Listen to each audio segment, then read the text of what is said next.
we have iPod Touches, which I'm sure all of you are familiar with these, right? Everyone has one, probably? No. Well, what we've done, I wrote a grant because we didn't have any assistive technology with a new special ed program for working with kids with special needs. I wanted to have some devices that you could use. And when we got the devices, we also got several applications that go with it. And so on the iPads, this one, we've opened it up to communication. And so it has how to do sign language, but we have applications for math, for English, for communication, for social studies, for science. There's games on here. There's all kinds of great things on here. And one of our more expensive ones was Prolo Quota Go.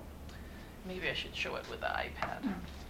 The iPad is very similar, but it has a much bigger screen for kids with disabilities. So you can see, compare these two screens. Kids with limited dexterity, this is going to be very, very difficult. But this is pretty friendly for anybody. And what this is it's a communication device. So when you click on here. Hi, how are you, teacher? So it's once again like the Go Talk, a communication device and talks for the student. And they have different voices, so they have both male and female. And one thing I wanted to say with the Go Talks, oftentimes kids you work with are like, I might work with a young man. And if I put my voice in to the Go Talk, would that make any sense? So when he's talking, it's a woman's voice. So that's one thing, if you work with people that use Go Talks, is to find the same gender for the voice. But this, Manners. it goes through a lot of different. Please wait. You don't understand. You're welcome. Please wait, you don't understand. You're welcome.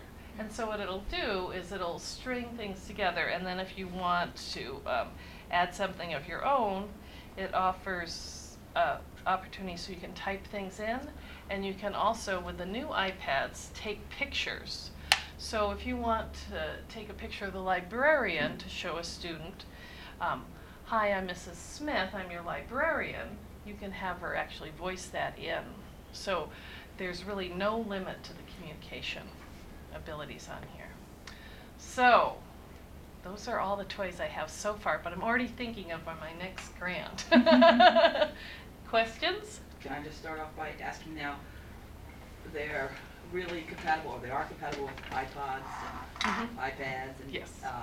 I'm not plugging for Apple, but this just seems like an amazing way to get the students, for you to know, what do the kids like to touch the most?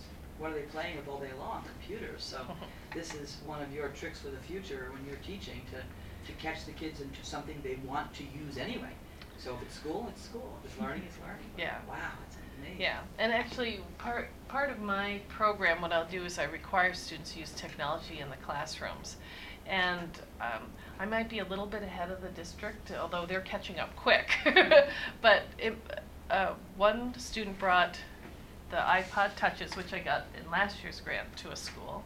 And the teacher was so impressed and the kids were so engaged that they wrote a grant also and got iPods for their school. So it's a ripple effect to keep on top of cutting technology, and it's more fun. And you bring one of these in, we're actually at summer school right now for the special needs students. So my students are in the summer school, and they bring out these toys and the kids are like, wow, cool, this is awesome. So it's very engaging and you really capture the students' attention. So, questions? Do you have any assistive technology for blind students? Yes, we do. Oh, one more thing. Thank you for asking. That was a good segue. What this does is it will increase, I have to line it up the right way. I'm trying to line up the screen, but actually can you all see that? It has, it enlarges and it and it has different sizes. So you can make it much larger or a little bit smaller. And then you can also change the color. So it can be yellow on black, black on white, a little bit darker, white on black, yellow on blue.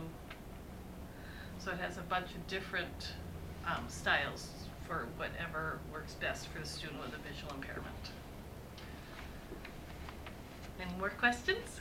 Do you have anything like braille or your students who are completely blind? We don't have anything here because the School for the Blind is actually in Anchorage. So, but there are, Access Alaska, which is in town, has some other larger screens. So this little Nemo is kind of a pocket thing, and they have actual full screens that they'll take a picture of the print and then put it up on a bigger screen.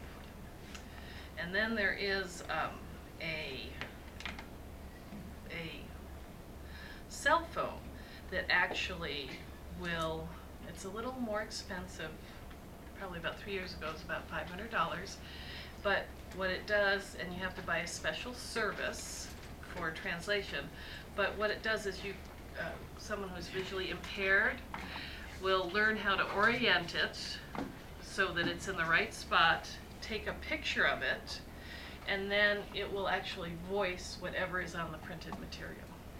So all the challenges I had when I started teaching kids with special needs 25 years ago, technology has solved all those problems that I had.